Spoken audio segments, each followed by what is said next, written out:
En ce moment, pendant que vous regardez cette vidéo, votre corps tourne. Il régule, il compense. Des milliers de processus s'activent tous en même temps, dans une autonomie parfaite. Jusqu'à vous trahir. Car la question n'est pas de savoir si un jour votre corps se retournera contre vous, c'est de savoir quand. Un simple shampoing chez le coiffeur, vous repartez paralysé.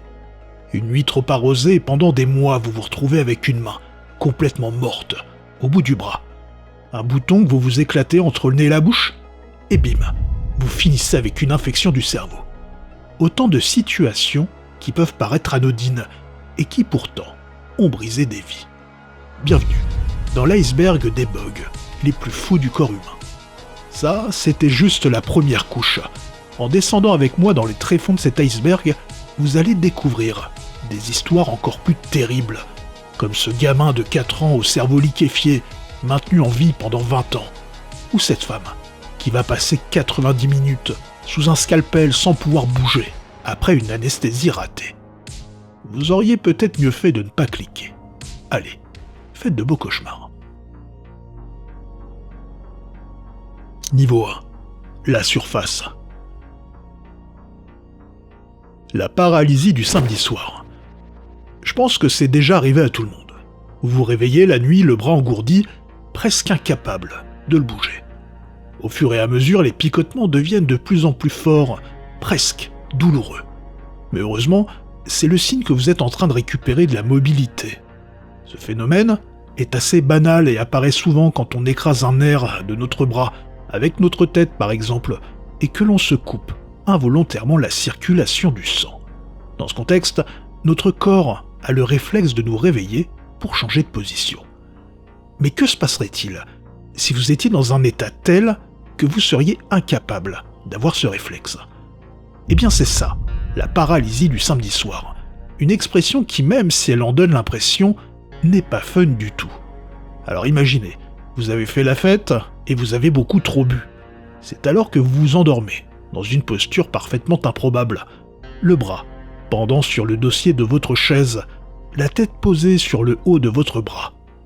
Vous passez la nuit dans cette position et au matin, au moment de votre réveil, vous ne pouvez plus bouger la main. Ouais, vous ne sentez plus rien. Votre poignet et vos doigts pendent, comme si la connexion entre votre cerveau et votre main avait été coupée, d'un coup, pendant la nuit. Qu'est-ce qui s'est passé? Eh bien, en comprimant votre nerf radial contre votre humérus pendant plusieurs heures, vous avez dépassé l'étape de ce simple engourdissement qu'on a tous connu. Et trop alcoolisé, vous n'avez pas eu ce réflexe de changer de position pour vous protéger. En effet, vous avez ce que l'on appelle une démyélinisation focale. La gaine protectrice qui entoure les fibres de votre nerf a été abîmée localement, ne permettant plus au signal électrique de passer. Alors, c'est pas irréversible, la gaine peut se reformer, mais cela peut prendre des semaines, voire des mois. En attendant, vous devrez faire avec cette main inerte qui pend au bout de votre bras. Ouais, on peut se le dire, dans le genre perturbant, cet iceberg commence plutôt bien. Le syndrome du salon de coiffure. Est-ce que vous savez qu'aller chez le coiffeur, c'est pour certains d'entre nous risquer sa vie? Non? Eh bien moi non plus. Je ne pensais pas que cela pouvait avoir des conséquences aussi terribles. Ouais, vous glissez vos bras dans la cape du coiffeur, vous vous installez dans le fauteuil.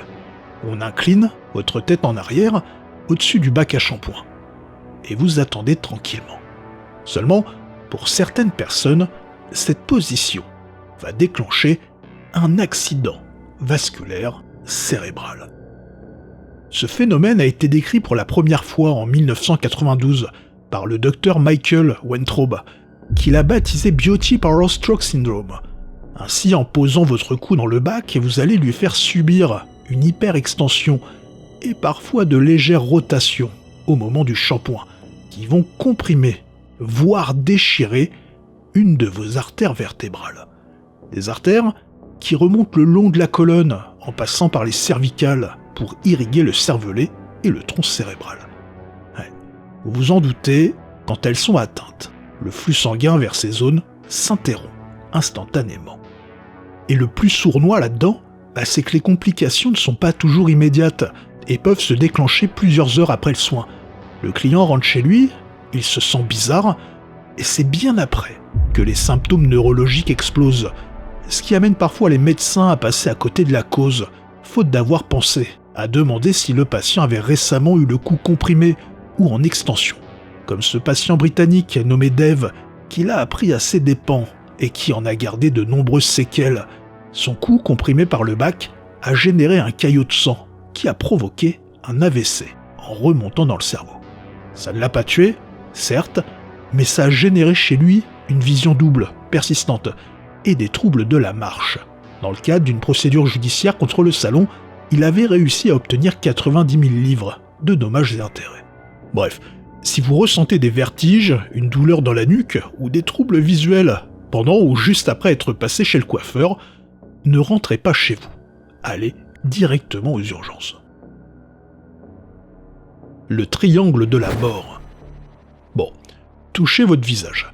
Et imaginez là un triangle qui relie les coins de votre bouche à la racine du nez. Bravo. Vous venez de mettre le doigt sur votre triangle de la mort. En effet, j'ai découvert il y a peu que cette zone où apparaissent parfois des boutons est extrêmement critique et porte un surnom médical pas du tout rassurant. Le Danger Triangle of the Face, ou en français, le triangle dangereux du visage, ou encore le triangle de la mort. Ouais. Dans cette zone, les veines faciales, et notamment les veines ophtalmiques, sont directement connectées au sinus caverneux, et surtout en contact direct avec le cerveau. Et ces veines ont une particularité, elles sont dépourvues de ce que l'on appelle de valvules. Des petits clapets qui, partout ailleurs dans votre corps, empêchent le sang de refluer dans le mauvais sens. Seulement dans cette zone, il n'existe pas. Du coup, dans certaines conditions, quand vous vous pressez un beau furoncle ou un bouton infecté, le flux peut s'inverser. Des bactéries peuvent alors remonter directement vers le sinus caverneux et former ce que l'on appelle une thrombose septique. En gros, un caillot infecté qui va rentrer en contact direct avec votre cerveau. Et c'est ce qui est arrivé à cette jeune fille, Marianne Regacho, aux Philippines, qui en perçant un simple point noir, s'est retrouvée avec une infection et un gonflement pendant plus d'1 an, faute de pouvoir se payer des soins à l'hôpital. D'ailleurs, j'ai eu beau chercher, je ne sais même pas si cette pauvre jeune fille a pu s'en sortir. Ouais, vous l'avez compris, éclater un bouton dans cette zone, c'est extrêmement dangereux. Avant l'ère des antibiotiques, cette complication était presque systématiquement mortelle.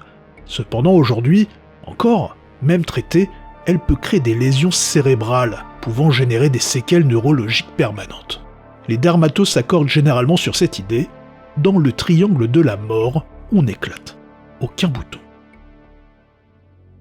Éternuer peut vous tuer. Bon, on le fait tous par réflexe. Vous êtes avec des gens, ça vous chatouille dans le nez, et par pure politesse, vous vous pincez les narines pour étouffer le bruit.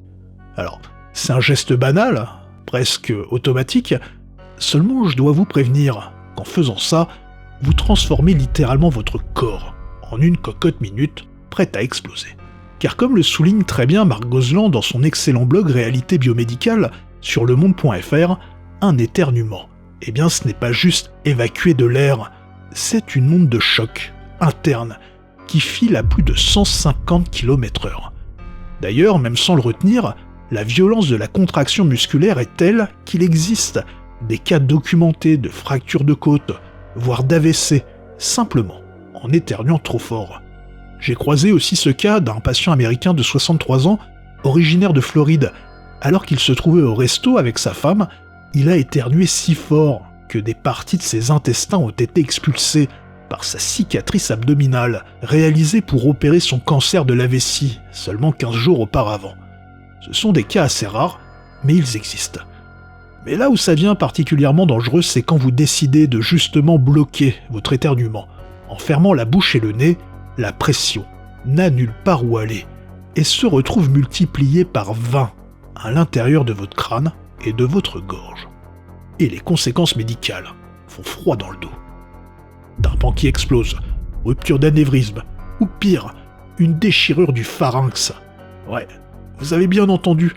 L'air sous pression peut littéralement déchirer votre gorge de l'intérieur et s'infiltrer dans vos poumons.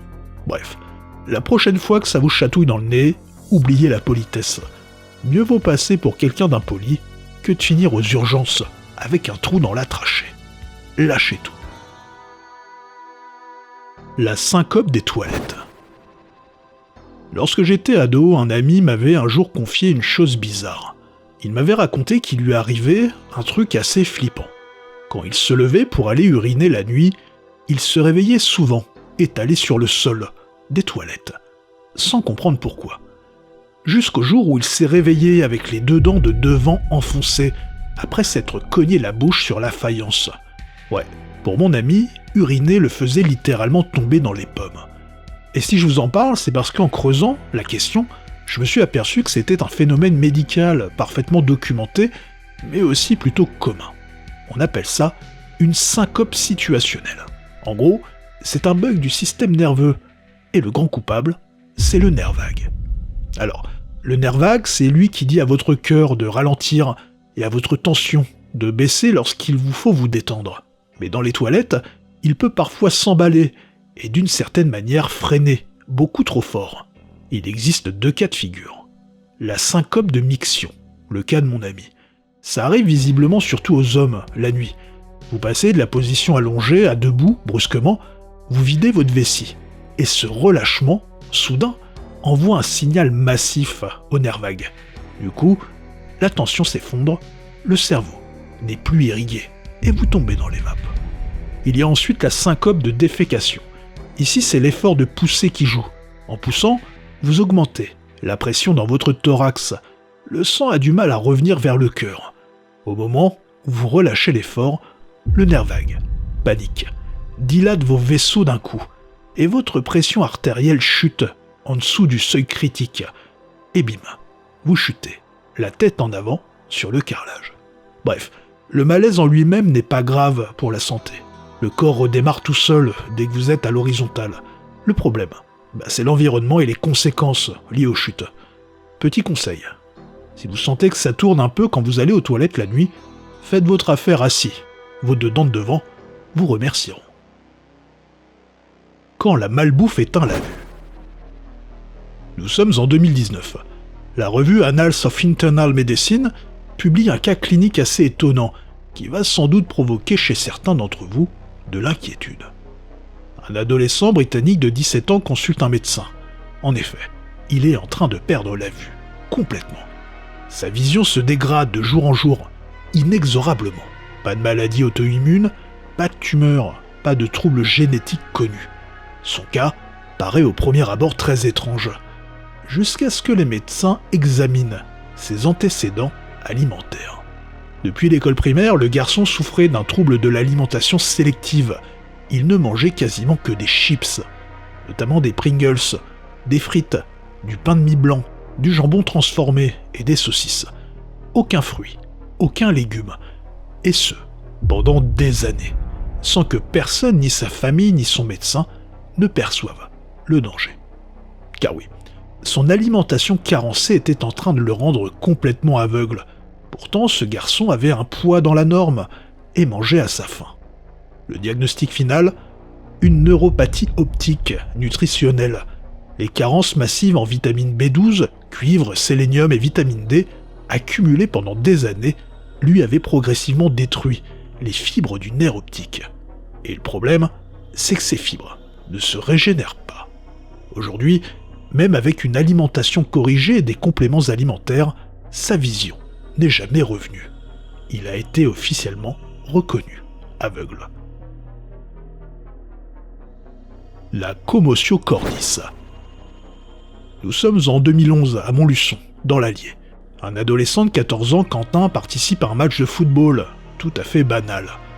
Seulement, lors d'une phase de jeu, il reçoit le ballon de plein fouet, au centre de la poitrine. Le choc est vraiment peu violent. Pourtant, Quentin, au bout de 2 ou 3 pas, s'effondre lourdement sur la pelouse. Son cœur vient de lâcher. Naturellement, on pourrait penser qu'il était atteint d'une malformation cardiaque ou qu'il a été victime d'une déchirure de l'aorte. Pourtant, il vient de subir quelque chose de bien plus étrange. Une commotio cordis. Littéralement, agitation du cœur, en latin. L'une des principales causes de mort subite chez les jeunes sportifs. Alors, le mécanisme de la commotio cordis est aussi simple que tragique. En fait, notre cycle cardiaque comporte une fenêtre de vulnérabilité d'à peine quelques millisecondes. Si un impact frappe précisément le centre du sternum, pendant cette fenêtre, il court-circuite complètement le système électrique du cœur et déclenche une fibrillation ventriculaire immédiate. Le cœur ne pompe plus, il se met à trembler. Alors faut bien comprendre qu'à ce moment-là, le cœur n'est pas abîmé mécaniquement par le choc. D'ailleurs, le coup n'a pas besoin d'être très violent. Le cycle est simplement interrompu. Le massage cardiaque peut permettre de gagner du temps, mais pour réinitialiser le cœur électriquement, il faut généralement un défibrillateur. Si ces gestes sont réalisés dans les 3 minutes, on atteint plus de 60% de survie. Quant au jeune Quentin, évoqué au début, il a pu être sauvé grâce à un défibrillateur installé à proximité.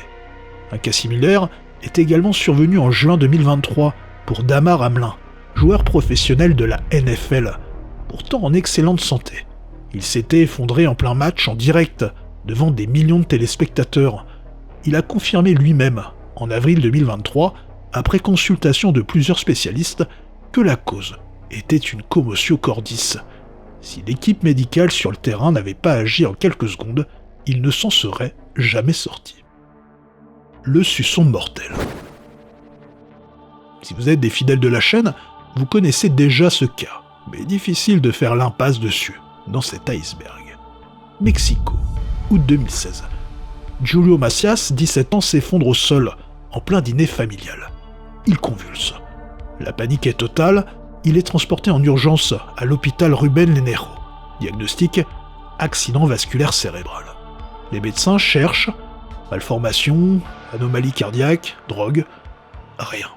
Julio était en bonne santé, aucun facteur de risque identifiable. Alors ils creusent, ils interrogent la famille, ils reconstituent sa journée, heure par heure. Et là, quelqu'un mentionne sa petite amie. Sa petite amie de 24 ans qui était venue lui rendre visite lui avait fait un suçon dans le cou, plutôt dans la journée. Ouais, en lui réalisant une succion intense sur la face latérale du cou, juste là où passe la carotide, elle lui avait provoqué la formation d'un thrombus. En gros, un caillot qui a migré et qui est venu lui boucher une artère cérébrale, provoquant un AVC. Alors qu'on soit clair, la probabilité que ça arrive est infime. Ce type d'enchaînement ne survient presque exclusivement que sur un terrain vasculaire déjà fragile, comme un trouble de la coagulation par exemple. Seulement pour certaines personnes, comme dans le cas de Julio, il aura fallu s'adonner à une pratique plutôt banale pour qu'on s'aperçoive qu'il avait cette fragilité. Julio Macias n'a pas survécu. L'effondrement de l'iris. Alors, la première fois que j'ai vu cette vidéo de cet iris tremblotant, vibrant, flottant librement dans l'œil, je vous avoue que de manière assez inexplicable, j'ai eu un petit frisson dans le dos. Ce phénomène porte un nom, l'iridodonésis, littéralement l'iris tremblant. En temps normal, votre iris est maintenu en place, calé contre votre cristallin. Seulement, si ce soutien vient à lâcher, à cause d'une pathologie type cataracte, glaucome, ou d'un coup dans l'œil, l'iris peut se détacher. On appelle ça une subluxation de l'iris. Résultat, il se met à flotter. Et à chaque mouvement de votre œil, il va trembler, un peu comme de la gelée. Alors, pour nous qui regardons, c'est assez spectaculaire, hein, mais pour celui qui le vit, ce n'est pas forcément douloureux. C'est même parfois asymptomatique. Toutefois, pour certains, l'image qu'ils voient se met à vibrer en permanence, créant des flous, voire une sensation d'instabilité lumineuse, et ce de manière constante. Et autant vous dire que si cet iris tremblotant m'a mis mal à l'aise, ce n'est rien comparé à ce que j'ai ressenti en tombant sur cette photo. Regardez bien, on dirait que l'iris s'est complètement effondré. Et non, ce n'est pas un montage, c'est l'œil gauche d'un Taïwanais de 48 ans, Un cas publié dans le New England Journal of Medicine en 2019. L'homme voyait flou et double depuis une semaine après un accident. La cause ? Un tendeur élastique qu'il utilisait pour attacher ses bagages sur une moto. L'élastique a lâché et lui a violemment fouetté l'œil. Le diagnostic ? Iridodialyse traumatique. Sous la violence du choc, l'iris s'est littéralement arraché de sa racine musculaire. Les conséquences pour sa vision étaient terribles, une image qui ondule et une sensibilité extrême à la lumière, puisque la pupille ne pouvait plus jouer son rôle de filtre. Heureusement pour l'homme, il a pu bénéficier d'une iridoplastie, une chirurgie pour raccrocher l'iris. 1 an plus tard, même si son iris conserve une légère déformation, il a récupéré une bonne partie de son acuité visuelle. Le privilège immunitaire. Votre propre corps vous cache un secret. Ouais. En fait, à l'intérieur de vous, vos yeux vivent en complète autarcie, comme s'ils ne faisaient pas totalement partie de votre corps. C'est ce qu'on appelle le privilège immunitaire. Vos yeux possèdent leur propre système de défense, totalement isolé du reste de votre corps. En effet, l'évolution a isolé certains de nos organes du système immunitaire, yeux, testicules, ovaires, cerveau, pour éviter que des réactions inflammatoires, naturellement destructrices, ne les abîment. Votre système immunitaire classique ignore tout simplement l'existence de certaines protéines présentes à l'intérieur de vos globes oculaires. Pour lui, vos yeux sont des étrangers qu'il n'a jamais vraiment rencontrés. Seulement, parfois, comme vous vous en doutez, les choses peuvent vite dégénérer, notamment en cas de traumatisme violent. En effet, si l'un de vos yeux est gravement blessé, au point que cette barrière soit rompue et que les fluides internes entrent en contact avec votre circulation sanguine, votre système immunitaire va s'affoler et découvrir soudainement ces protéines parfaitement inconnues et les identifier comme des menaces à éradiquer. Et c'est là qu'un phénomène assez horrible peut se déclencher, l'ophtalmie sympathique. Votre corps va alors lancer une attaque massive contre l'œil blessé, mais aussi contre l'œil sain, pourtant parfaitement intact. Votre propre système immunitaire va décider de détruire vos yeux, provoquant une inflammation sévère pouvant aller jusqu'à vous rendre complètement aveugle si rien n'est fait. Cela reste une condition plutôt rare, mais foudroyante. Sans traitement immunosuppresseur lourd, la perte totale de vision survient dans plus de 80% des cas. Niveau 2. Sous l'eau. L'IRM chez le fœtus. Bon, vous avez sûrement déjà vu à quoi ressemble une échographie de grossesse. Une image en noir et blanc, un peu floue, où on devine tant bien que mal un bébé. Mais avez-vous déjà vu une IRM de fœtus ? En 2021, un compte Twitter partage 3 images d'IRM fétales. À l'époque, le post explose, plus de 61 000 retweets, près d'1 demi-million de likes. La raison ? Comme vous pouvez le constater, les images sont assez terrifiantes. Des yeux lumineux, globuleux, une bouche figée qui ressemble à un sourire démoniaque, des traits qui évoquent plus une créature extraterrestre qu'un bébé humain. Et pour s'assurer que ces images montraient bien un bébé, le site de fact-checking, Snopes, a contacté Jason Moody, doctorant à l'université du Wisconsin, spécialisé en IRM, qui a confirmé l'authenticité des images. Mais du coup, pourquoi le résultat est aussi perturbant ?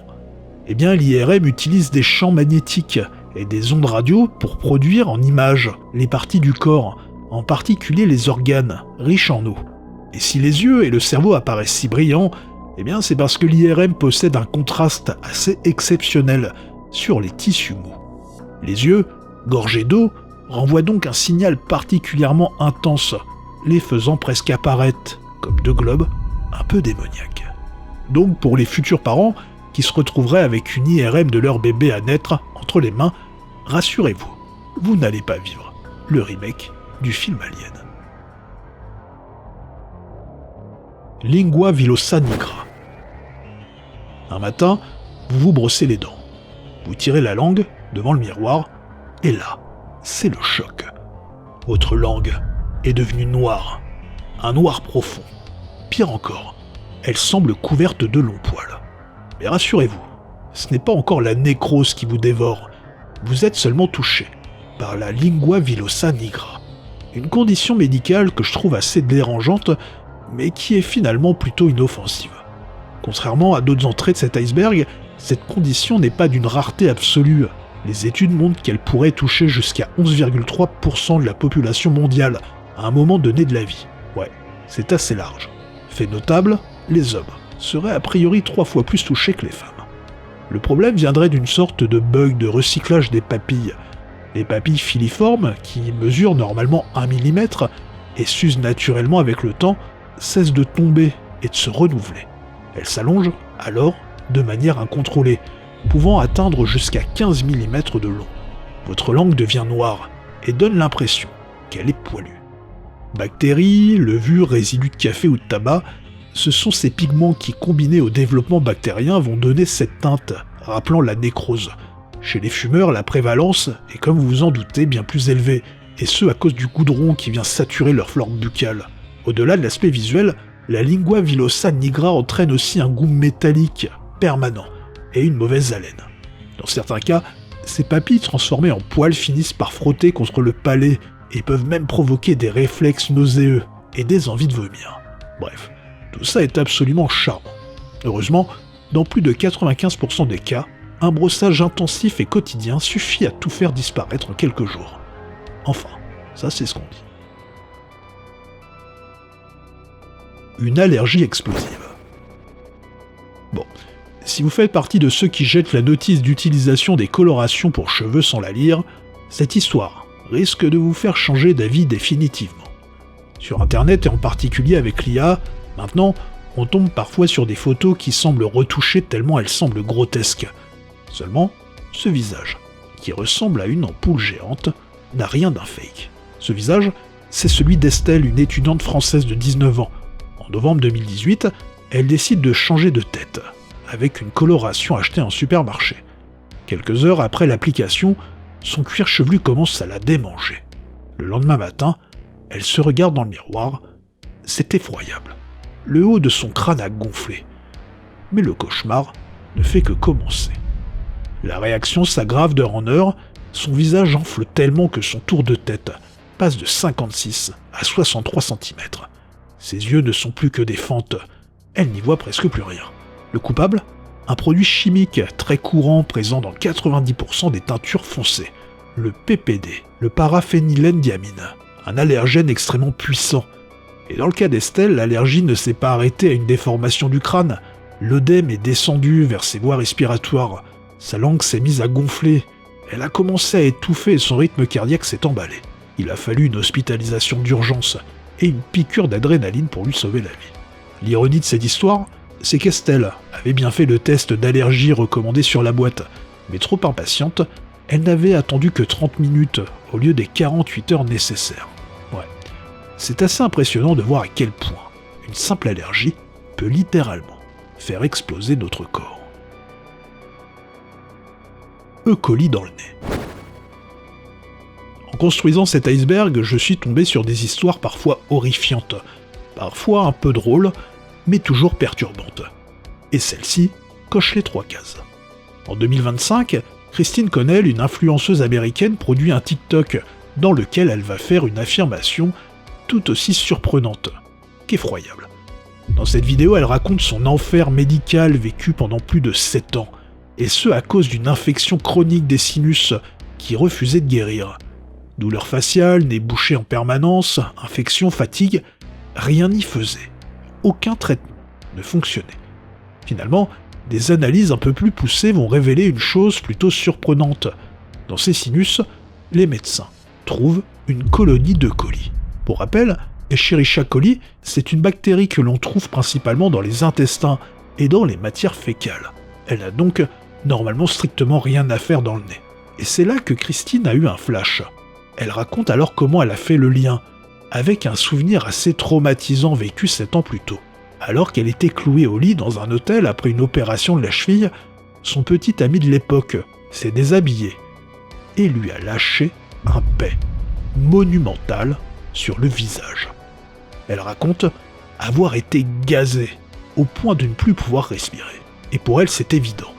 Des particules fécales sans doute microscopiques, projetées par ce vent, se seraient alors logées dans ses sinus, provoquant cette infection qui aura duré près de 7 ans. Bien évidemment, rien ne prouve que sa théorie est exacte. Il est beaucoup plus probable que la bactérie ait été introduite par une autre voie, des mains sales, de l'eau contaminée, ou même directement lors de son passage à l'hôpital. Mais je vous avoue que son histoire est tellement improbable que j'ai presque envie d'y croire.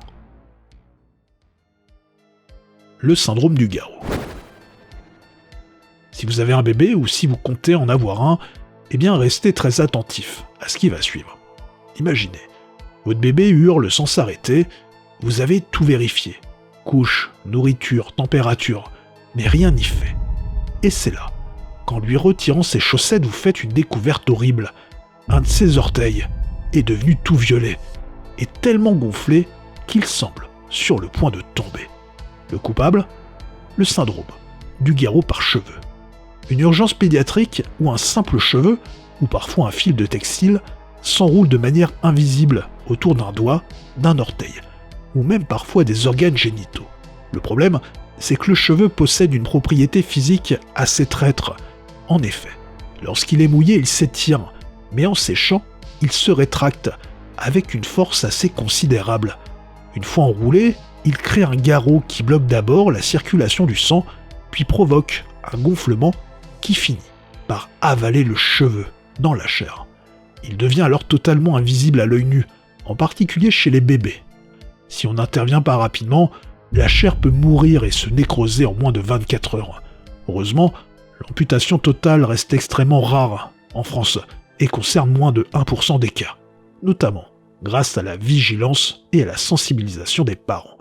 C'est pour ça qu'aux urgences, le premier réflexe devant un bébé qui pleure sans raison, c'est de vérifier chaque extrémité de son corps, car parfois, la survie d'un membre tient littéralement à un cheveu. L'hématidrose. Alors, ce dont je vais vous parler ressemble, selon la manière dont on l'interprète, soit à une scène de film d'horreur, soit à un miracle religieux, sorti d'un autre âge. Et pourtant, malgré son aspect très spectaculaire, cette pathologie est une réalité clinique plutôt bien documentée. Cette maladie s'appelle l'hématidrose, un phénomène extrêmement rare où une personne va se mettre littéralement à transpirer du sang. Dans toute l'histoire de la médecine, on compte moins de 200 cas confirmés. Alors, on ne connaît pas encore l'origine exacte, mais on comprend malgré tout assez bien le mécanisme. Face à une peur extrême, un stress massif ou un choc émotionnel, le système nerveux va s'emballer. Les minuscules vaisseaux sanguins qui entourent vos glandes sudoripares vont se contracter tellement fort qu'ils vont finir par se rompre. Le sang s'infiltre alors dans les conduits par où passe la sueur, se mélange à elle et ressort à la surface de la peau. Ouais, c'est votre système nerveux qui, sous la pression, craque, littéralement. Et ce lien entre stress intense et hématidrose apparaît très clairement dans plusieurs cas cliniques. En 2021, par exemple, les médecins de New Delhi ont rapporté le cas d'une adolescente de 13 ans qui présentait depuis 3 mois des écoulements sanguins au niveau du nez et des paumes, sans aucune blessure ni anomalie médicale claire.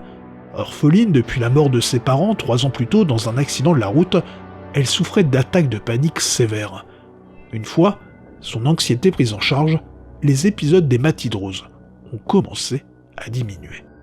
Dans un autre cas, une jeune fille de 12 ans pleurait littéralement des larmes de sang. Ici, on ne parle plus d'hématidrose, mais d'hémolacrie. Les médecins ont tout vérifié. Pas de troubles de la coagulation, pas de lésions oculaires, pas de tumeurs, pas d'infection. Pourtant, pendant son hospitalisation, les larmes de sang continuent à couler au moins une fois par jour. L'évaluation psychiatrique a révélé une pression scolaire intense et une anxiété sociale profonde. La jeune fille vivait dans un état d'alerte permanent, craignant constamment qu'il arrive quelque chose de grave à ses proches. Elle a reçu un diagnostic de trouble anxieux généralisé, ce qui lui a permis d'obtenir une prise en charge psychothérapeutique et un traitement adapté, faisant disparaître ses symptômes en quelques mois. Ouais, l'hématidrose c'est ça, le stade ultime de la somatisation, le moment où la souffrance psychologique devient si lourde que le corps n'a plus d'autre choix que de la laisser déborder par les pores de la peau. Créer 25 ans avant de naître. Voici Emma Wren Gibson. Elle est née le 25 novembre 2017 dans le Tennessee. 2,9 kg, une petite fille en parfaite santé. Jusqu'ici, rien d'anormal. Sauf qu'en réalité, ce bébé a été conçu avec les gamètes d'un autre couple, anonyme, il y a plus de 25 ans. Emma n'est pas une enfant comme les autres. Elle est ce que l'on appelle une Snow Baby, ou bébé de la neige en français. Le surnom donné au bébé conçu par fécondation in vitro et congelé cryogéniquement. Seulement, dans le cas de Emma, cette congélation a eu lieu le 14 octobre 1992. Et c'est ça qui est un peu perturbant quand on prend le temps d'y penser. Car quand on regarde l'âge de sa mère, Tina Gibson, Tina est née en 1991. Faites le calcul. Il n'y a en fait que 18 mois d'écart entre la naissance de la mère et la conception de la fille. Si Emma n'avait pas été congelée et était née en 92, elle et sa mère auraient aujourd'hui quasiment le même âge. Elles appartiennent, techniquement, à la même génération. Cependant, la biologie et la technologie en ont décidé autrement. Emma a passé 24 ans dans la glace, attendant patiemment que sa propre mère grandisse, devienne adulte et se marie, pour enfin être décongelée et implantée dans son utérus. Comme le dit Tina Gibson, elle-même au journaliste de CNN, avec un certain malaise, « Si on y réfléchit, cet embryon et moi aurions pu être meilleurs amis. » Niveau 3. Les profondeurs. La germination intra-organique. Vous crachez du sang. Votre poitrine vous brûle à chaque inspiration. Sur la radio, une petite masse sombre apparaît dans votre thorax. Le diagnostic tombe. Et il est dur. C'est un cancer. Seulement, lorsque les chirurgiens vous ouvrent pour l'extraire, ce n'est pas une tumeur qu'ils retrouvent, mais une plante. Ouais, vous avez bien entendu. On appelle ça la germination intra-organique. Et c'est sans doute l'un des phénomènes les plus étonnants que j'ai croisés. L'un des cas les plus connus est celui de Rod Sweden, un Américain de 75 ans. En 2010, après des mois à subir un emphysème pulmonaire, les médecins découvrent une tumeur dans ses poumons. Ils l'opèrent et réalisent une biopsie. Et c'est là qu'ils s'aperçoivent qu'il s'agit en fait d'un petit pois. Un petit pois inhalé par accident, qui s'était logé dans une bronche. Dans l'obscurité chaude et saturée d'humidité de son poumon, le pois avait germé. Une petite pousse de 1,25 cm qui commençait littéralement à se déployer dans le poumon. Mais ce qui m'a paru le plus incroyable, c'est le cas d'Artyom Sidorkin. Ce jeune russe de 28 ans souffrait le martyre depuis un moment et toussait du sang. En faisant des radios, les médecins lui découvrent un carcinome. Seulement en l'opérant, ils vont sortir une branche d'épicéa de 5 cm. Ouais, en réalité, le jeune homme avait inhalé une graine de sapin, et le sang qu'il crachait, c'était simplement les aiguilles de ce mini-arbre qui venaient le piquer et irriter l'intérieur de son poumon à chaque respiration. Comme on dit, la nature trouve toujours un chemin.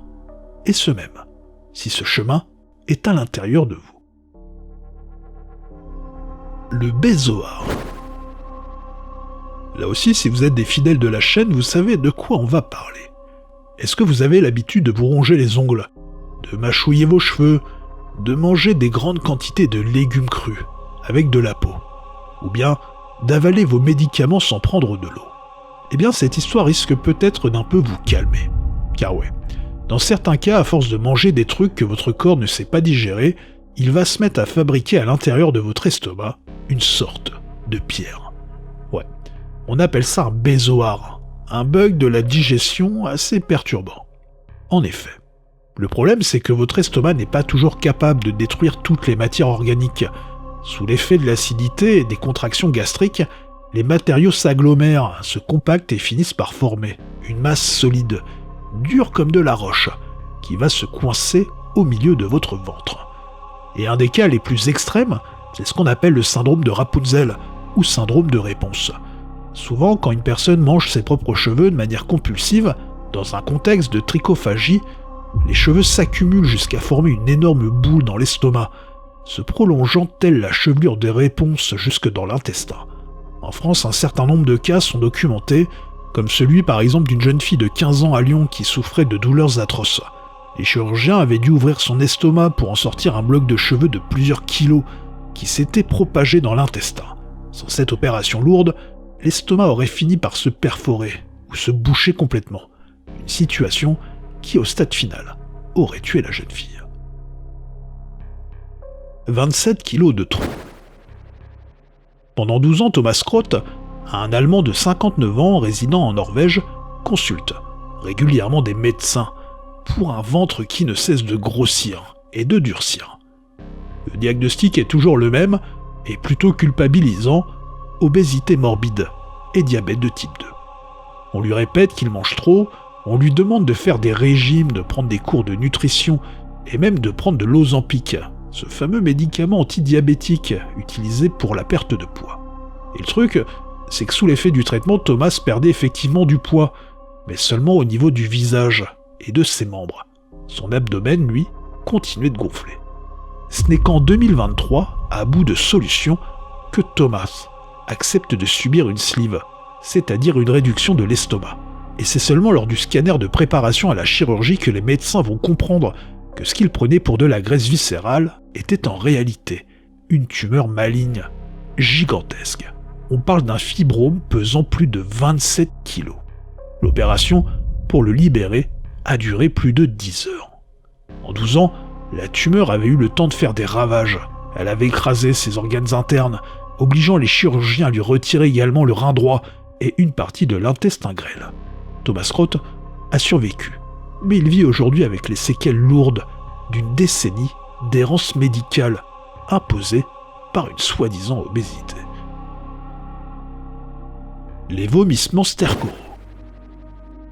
Si vous pensiez qu'une gastro c'était le pire truc au monde, attendez de voir ce qui se passe quand votre plomberie interne décide de faire marche arrière. On appelle ça la coproémèse. Bon, pour ceux qui sont en train de manger, devant ma vidéo, je vous mets en alerte. Finissez d'abord votre repas et revenez ensuite. Qu'est-ce que la coproémèse ? Eh bien, c'est quand vous vous mettez à vomir de la matière fécale. Une situation où vos excréments ne sortent plus du tout, par le bon trou.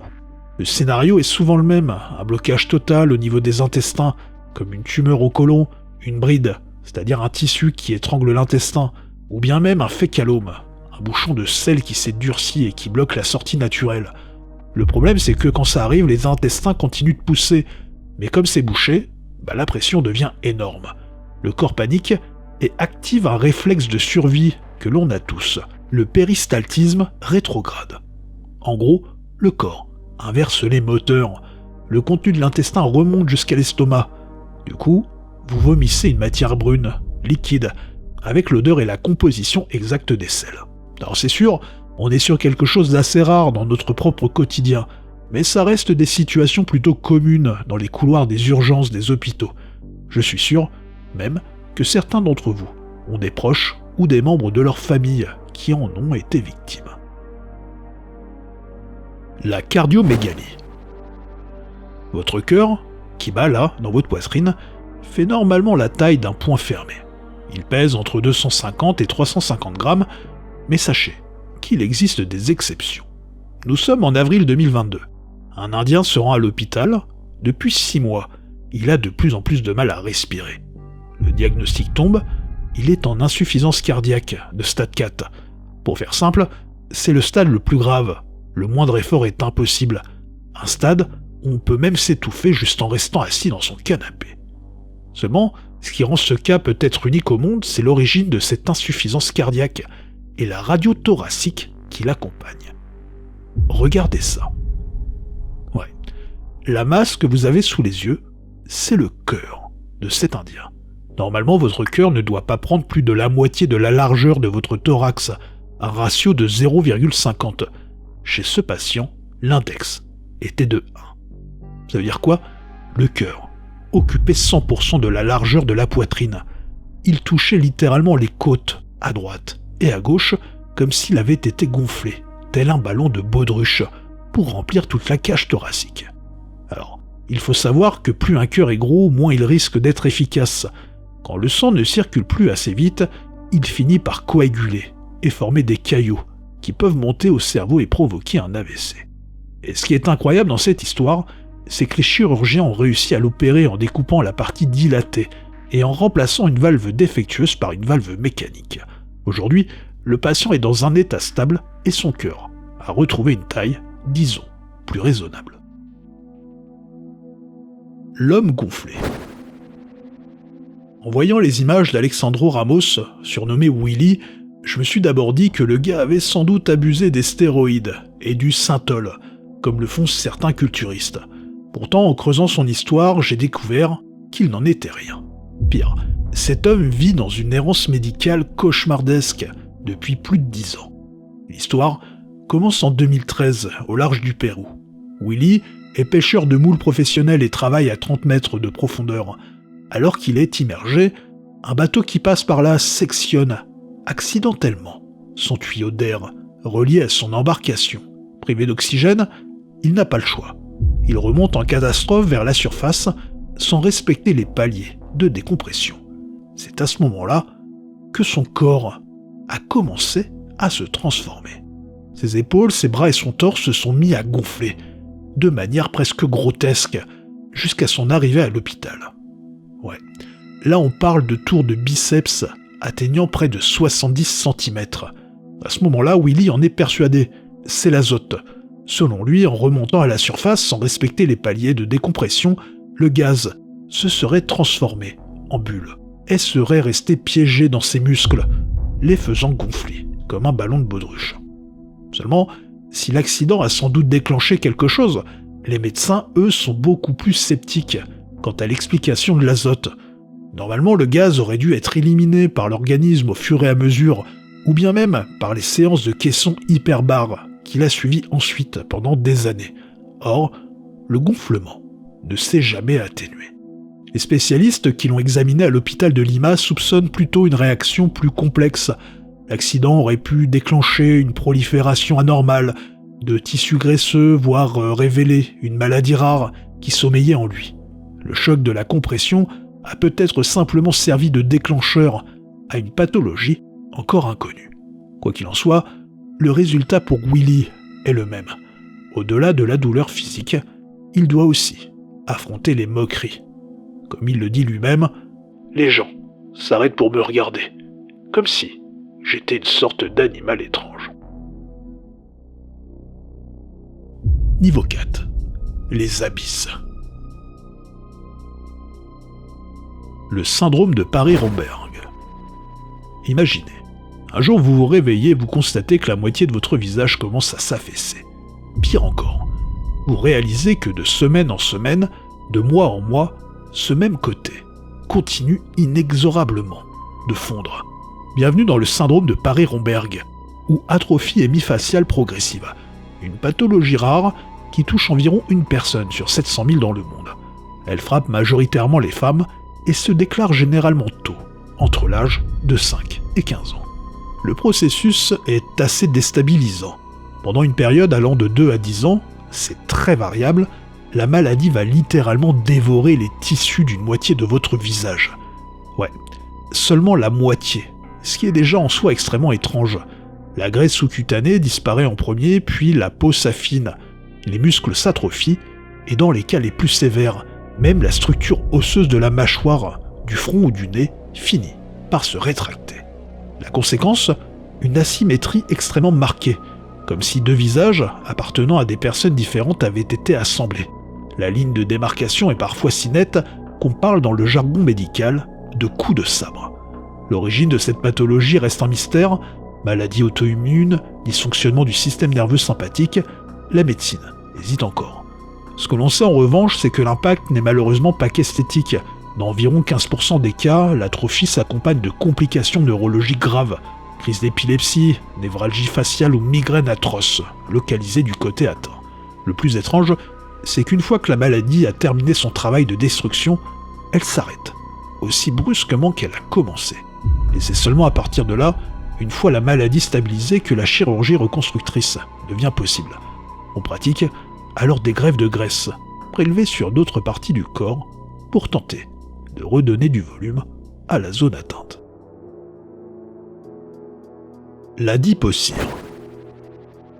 Restons dans les trucs un peu bizarres en lien avec votre corps et la mort. Parce que même après votre dernier souffle, votre organisme peut encore produire des choses assez surprenantes.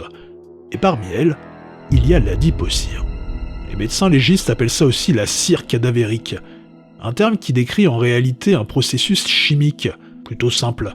Au lieu de se décomposer de manière classique, certains corps vont se transformer lentement en une matière cireuse, friable, parfois blanche, parfois jaunâtre, un peu comme du savon. Ouais, du savon. Ce phénomène repose sur ce que l'on appelle la saponification naturelle. Les graisses du corps réagissent avec l'humidité et les ions minéraux, calcium, sodium, potassium, présents dans l'environnement. Du coup, elles se solidifient et se transforment en une sorte de cire. Vous l'avez compris, l'adipocire ne se forme que dans des conditions très particulières. Un environnement humide, pauvre en oxygène, souvent froid, comme des sols argileux, des cercueils très hermétiques, ou encore lorsqu'un corps reste sous l'eau pendant plusieurs mois ou plusieurs années. Là où les bactéries responsables de la putréfaction devraient normalement agir, elles sont presque totalement mises en sommeil. C'est alors qu'une sorte de momification humide s'installe. Le corps ne pourrit pas, il se conserve, enfermé dans sa propre graisse. Et l'un des cas les plus célèbres, c'est celui de la Soap Lady, conservée au Mutter Museum de Philadelphie. Exhumée en 1875, cette femme du 19e siècle a été retrouvée entièrement enveloppée d'adipocire. Plus d'un siècle après sa mort, son corps est toujours intact. On distingue encore la forme de son visage, sa posture et surtout sa bouche, grande ouverte, qui donne l'impression qu'elle est en train de crier. Devenir son propre cobaye. Nous sommes en 2020. Bejta Alassi, une virologue croate de 49 ans travaillant à l'université de Zagreb, reçoit une terrible nouvelle. Pour la 3e fois en 4 ans, son cancer du sein est de retour. La chimio, la mastectomie, Bejta a déjà donné en 2016. Et elle sait trop bien l'enfer que cela représente. Alors, face à cette nouvelle récidive, elle prend une décision radicale. Une décision validée par aucun médecin. Elle décide de s'appuyer sur ses propres connaissances en virologie pour tenter le tout pour le tout, en cultivant des virus, plus précisément une souche vaccinale du virus de la rougeole et du virus de la stomatite vésiculaire. Son plan, pratiquer sur elle-même une virothérapie oncolytique. En gros, elle va s'injecter ces virus encore vivants directement au cœur de sa tumeur pour qu'ils la détruisent de l'intérieur. Pendant 2 mois, Bejta s'administre elle-même les injections, devenant ainsi son propre cobaye. Et le plus surprenant, c'est que ça a marché. La tumeur attaquée par le virus a réveillé son système immunitaire. Elle a alors rétréci, s'est détachée de son muscle pectoral et a fini par devenir opérable. Après l'intervention chirurgicale, le cancer de Bejta est passé en rémission complète. Cette histoire assez incroyable est restée secrète pendant 4 ans. Mais grâce à son audace et à la publication de son auto-expérience, elle a réussi à débloquer des fonds pour lancer de vraies recherches cliniques. Aujourd'hui, cela fait plus de 45 mois que Bejta est clean. Les hommes pliés. Voici l'histoire de Jiang Yanchen, un jeune chinois âgé de 21 ans. Jiang est né avec une spondylarthrite ankylosante, une maladie inflammatoire qui, chez lui, a déformé sa colonne jusqu'à créer une courbure de 180 degrés. Durant sa scolarité, Jiang n'a pas d'autre choix que de réviser à genoux ou allongé sur le sol, le visage presque collé à ses cahiers. Cependant, cela ne l'a pas empêché d'apprendre. En 2022, il a même passé l'examen national d'entrée à l'université, allongé sur un tapis de yoga. Et il a réussi. Tellement réussi qu'il a intégré un programme d'ingénierie. Et c'est grâce à sa mère, qui d'ailleurs avait quitté son travail pour s'occuper de lui, que son histoire va être partagée en ligne, et que 2 chirurgiens de renom, le docteur Wang Yu et le docteur Liang Yinjian, vont découvrir son cas. 2 chirurgiens qui, malgré les risques, vont décider d'aider le jeune homme. 4 opérations, 4 interventions à très haut risque, où la moindre erreur aurait pu le laisser paralysé, ou pire. Mais finalement, ils vont réussir leur pari, et vont permettre à Jiang Yanchen de se tenir debout, pour la première fois de sa vie, le 25 août 2025. Et son histoire n'est pas un cas isolé. En 2019, un autre Chinois, Li Hua, 46 ans, a lui été aussi opéré. Seulement, là où Jiang a pu être prise en charge à 21 ans, Liua, lui, a dû attendre 25 ans, avec le visage collé à ses cuisses, à seulement 1,8 cm de distance. Sa famille n'avait jamais eu les moyens de le soigner. Il dépendait entièrement de sa mère âgée. C'est finalement dans un cadre humanitaire qu'il a pu lui aussi bénéficier de cette opération risquée. Des interventions qui lui ont à lui aussi permis de se tenir debout pour la première fois. La femme qui a failli tuer ses soignants. En 1994, à l'hôpital de Riverside en Californie, quelque chose d'inexplicable s'est produit. Une patiente, Gloria Ramirez, 31 ans, est admise aux urgences en état de détresse cardiaque sévère, en lien avec son cancer du col de l'utérus en phase terminale. Jusqu'à là, rien d'inhabituel, juste la triste réalité de la maladie. Sauf que quelques minutes après son arrivée, les soignants qui s'occupent d'elle commencent à tomber comme des mouches. Une infirmière s'évanouit, puis un médecin, puis une autre infirmière. En tout, 23 membres du personnel vont présenter des symptômes. Nausées, vertiges, difficultés respiratoires, contractures musculaires. 5 d'entre eux sont même hospitalisés. L'une des infirmières restera plusieurs semaines en soins intensifs. Les urgences sont évacuées, Gloria Ramirez, elle, décède dans la nuit. L'enquête qui s'ensuit est sans doute l'une des plus étranges de l'histoire de la médecine légale. Les soignants décrivent une odeur âcre, fruitée et chimique émanant du corps de la patiente. Lorsqu'on lui prélève du sang, plusieurs témoins remarquent que le tube contient des cristaux flottants et dégage une odeur d'ammoniac. La théorie la plus solide, c'est que Gloria utilisait une crème antidouleur un peu spéciale, le DMSO, pour calmer les souffrances de son cancer. Une fois dans son corps, ce produit a commencé à se transformer chimiquement. Au moment de la réanimation, quand les médecins ont utilisé le défibrillateur, les chocs électriques auraient provoqué potentiellement une réaction chimique en chaîne. Le produit se serait alors transformé en diméthylsulfate, un gaz de combat ultra toxique. Ce poison se serait alors évaporé de son sang et de sa peau, empoisonnant instantanément tout le personnel qui respirait l'air de la pièce. Ouais, une affaire assez incroyable. Toutefois, il est à noter que cette hypothèse n'a jamais été formellement validée. Le dossier reste officiellement non résolu. La fibrodysplasie ossifiante progressive. Bon, les fidèles de la chaîne connaissent déjà cette pathologie, mais là aussi difficile de faire l'impasse dessus tellement elle est épouvantable. Bienvenue dans l'enfer de la FOP, plus connu sous le nom de syndrome de l'homme de pierre. Quand vous êtes atteint, vos muscles, vos tendons et vos ligaments ne cicatrisent plus de façon normale après une blessure. Ils se transforment en os. C'est une mutation du gène ACVR1 qui dérègle totalement le système de réparation de votre organisme. Au moindre choc, à la moindre inflammation, votre corps envoie des cellules osseuses là où elles n'ont rien à y faire. Et le pire, c'est que si un chirurgien tente de vous opérer pour retirer ces excroissances osseuses qui vous paralysent petit à petit, l'acte même de vous inciser déclenchera une réaction de défense massive. Votre corps répondra à cette agression en produisant encore plus d'os. Finalement, plus on essaiera de vous libérer, plus cette cage osseuse s'épaissira. C'est une pathologie d'une rareté extrême touchant environ une personne sur 2 millions. Mais les chiffres ne disent rien de la réalité vécue quand vous êtes touché.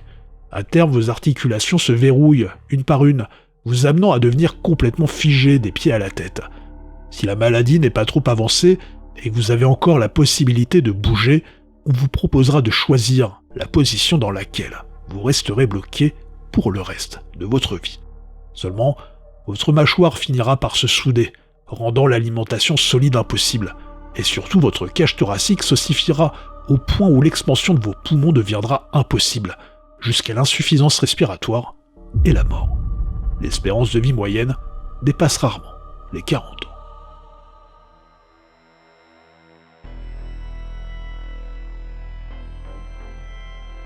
Niveau 5. Le néant.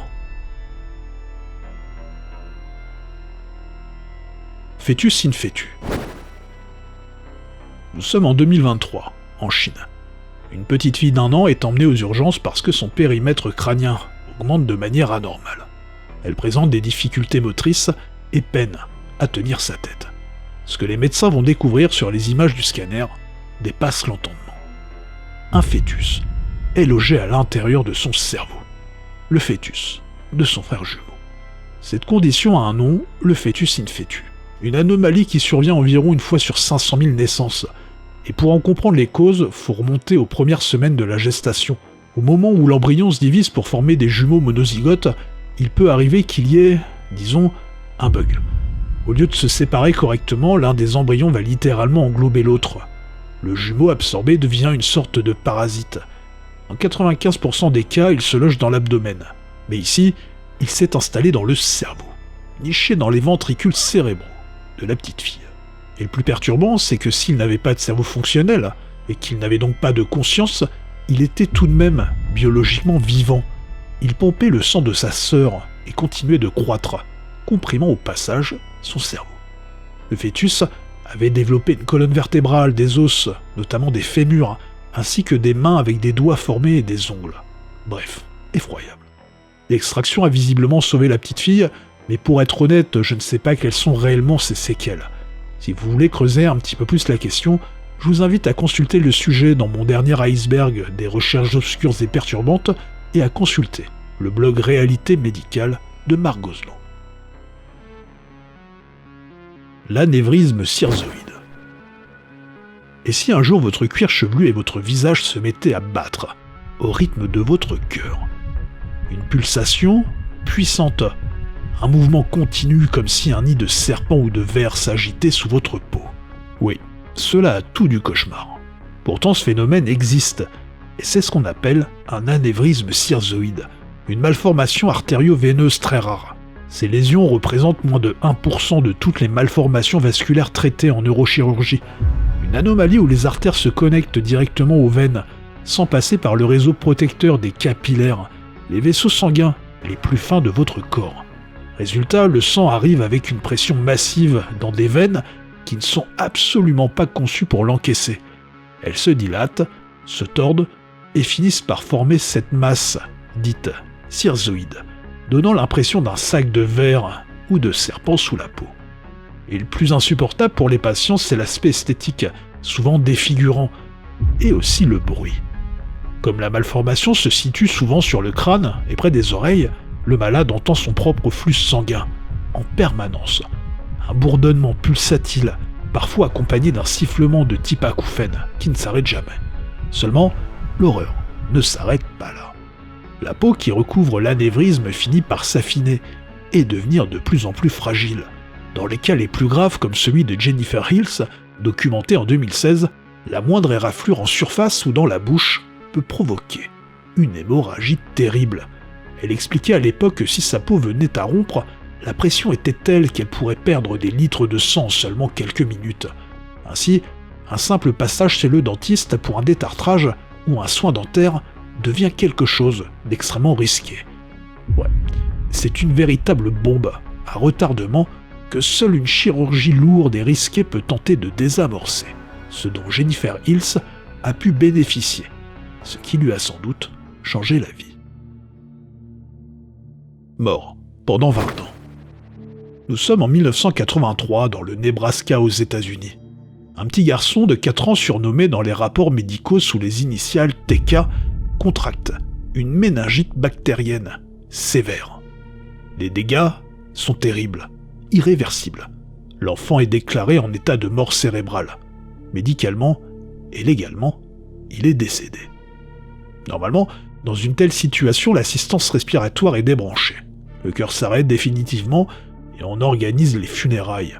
Mais pour TK, les choses vont se passer autrement. En effet, sa mère va refuser qu'on le débranche. Et c'est dans ce contexte que TK va devenir un objet d'étude médicale. Son corps va être maintenu sous assistance respiratoire et nutritionnelle pendant près de 20 ans. Ce cas est devenu l'un des plus longs maintiens en survie somatique jamais documentés. TK, bien qu'ayant un cerveau totalement détruit, a continué de vivre biologiquement. Pourtant, les autopsies ultérieures montreront une momification intracrânienne. Le cerveau n'était plus qu'une masse de tissu calcifié et liquéfié. Pourtant, son corps a cicatrisé de petites lésions, a combattu des infections et a continué à assimiler de la nourriture. Plus perturbant encore, il a grandi.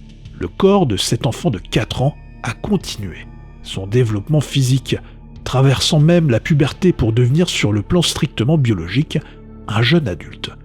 Teka est définitivement mort en 2004 de cause naturelle, après 2 décennies passées sous assistance médicale. Ce cas reste encore aujourd'hui au cœur de débats éthiques et scientifiques. D'un côté, ça montre que grâce à l'expérience de Teka, le cerveau n'est pas indispensable à la survie biologique du corps. L'organisme possède visiblement ses propres réseaux de communication interne, capables de maintenir certaines fonctions vitales, même lorsque la conscience a disparu. De l'autre, le maintien artificiel en vie du corps de Teka sans consentement personnel, jusqu'à en faire une véritable expérience médicale pendant près de 20 ans, est pour beaucoup une dérive éthique majeure. Une situation jugée tout simplement insupportable. Les transplantations mortelles. 2007.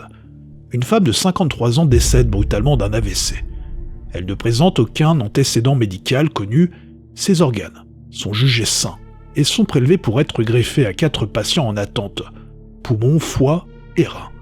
Sur le papier, cette femme vient de sauver plusieurs vies. Seulement, ces transplantations ont eu en fait des conséquences catastrophiques.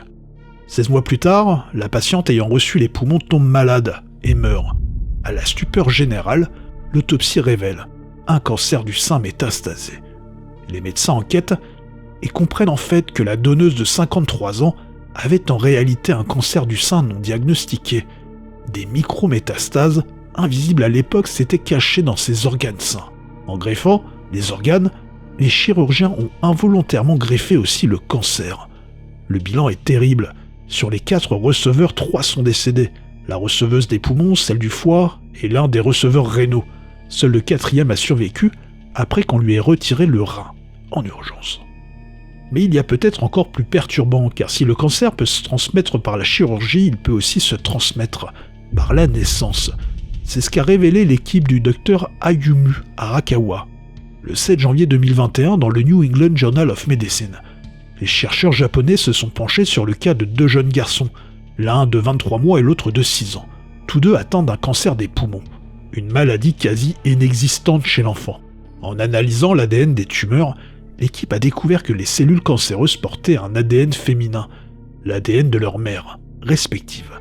L'enquête a montré que les 2 mamans souffraient en fait d'un cancer du col de l'utérus, lors de l'accouchement par voie basse.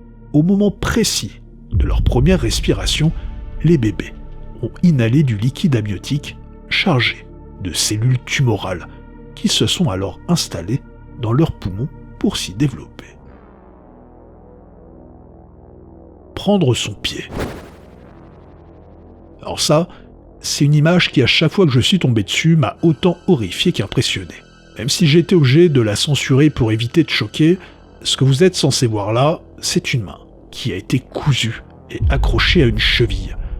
Et comme vous vous en doutez, ce n'est pas pour rien. Xi Wei, un ouvrier chinois, subit en 2013 un grave accident à l'usine. Sa main droite est violemment arrachée. Le problème, c'est que son bras est trop endommagé pour tenter une réimplantation immédiate. En effet, la machine a complètement écrasé et aplati son avant-bras.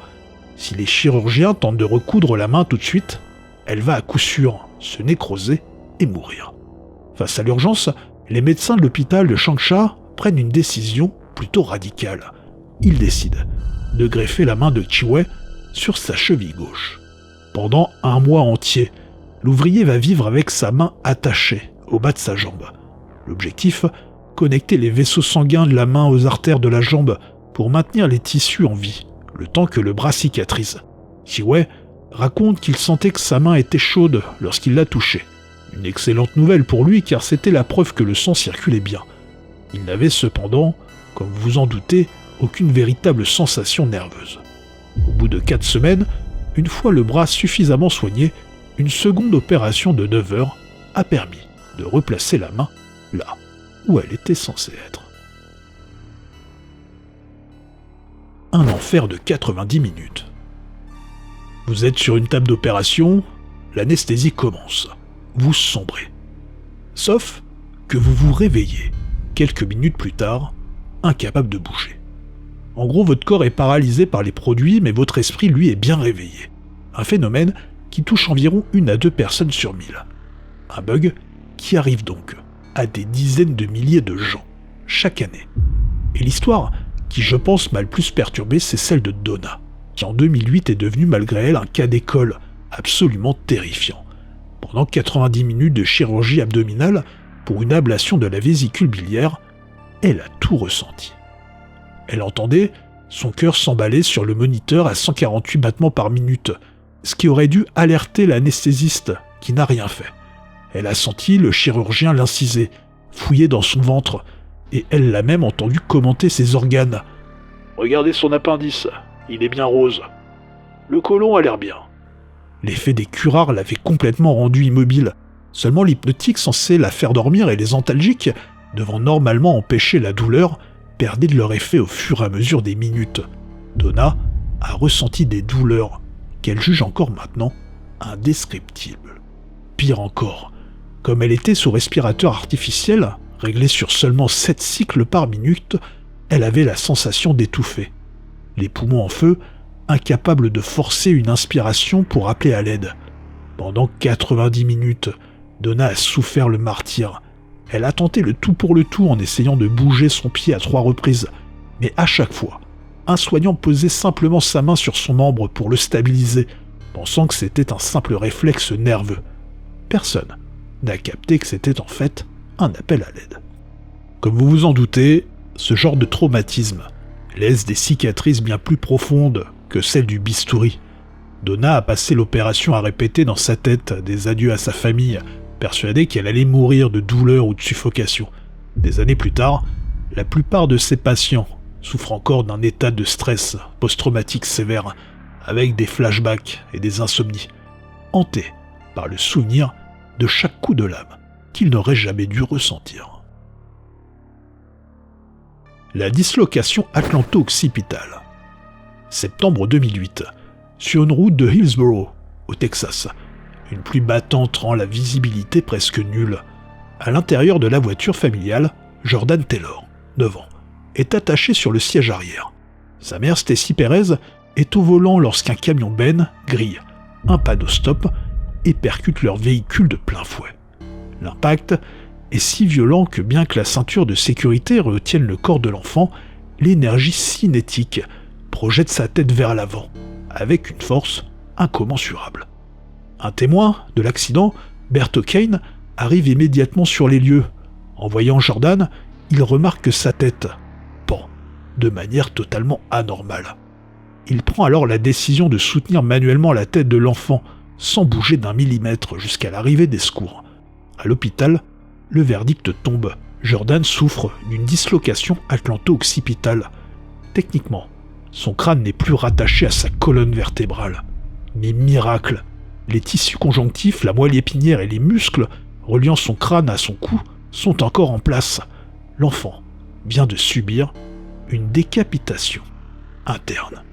Le docteur Richard Roberts, neurochirurgien, tente alors l'impossible. Il stabilise d'abord Jordan dans un halo, un cadre en fibre de carbone vissé au crâne, puis procède à une chirurgie pour fixer une plaque de titane et des tiges métalliques afin de reconnecter le crâne aux vertèbres cervicales. Contre un pronostic de survie de seulement 1%, Jordan Taylor quitte finalement l'hôpital 3 mois plus tard.